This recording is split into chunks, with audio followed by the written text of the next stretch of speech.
حدیث نبوی صلی اللہ علیہ وسلم، علی کی اطاعت۔ ترجمہ: جس نے میری اطاعت کی اس نے اللہ کی اطاعت کی، اور جس نے علی کی اطاعت کی اس نے میری اطاعت کی۔ حوالہ: مسند احمد بن حنبل، جلد 2، صفحہ 442۔ نسائی، خصائص علی۔ پورا واقعہ: ایک مرتبہ یمن کے سفر میں حضرت علی کو امیر بنا کر بھیجا گیا۔ واپسی پر چند افراد نے نبی صلی اللہ علیہ وسلم سے حضرت علی کی شکایت کی۔ نبی اکرم صلی اللہ علیہ وسلم کا چہرہ مبارک متغیر ہو گیا۔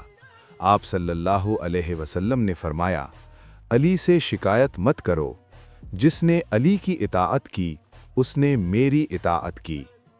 یہ واقعہ اس لیے پیش آیا تاکہ علی کی قیادت پر کوئی شک باقی نہ رہے، امت کو بتایا جائے کہ علی کا حکم ذاتی نہیں بلکہ نبوی اطاعت کا تسلسل ہے۔ سبق: علی کی اطاعت دراصل رسول کی اطاعت ہے۔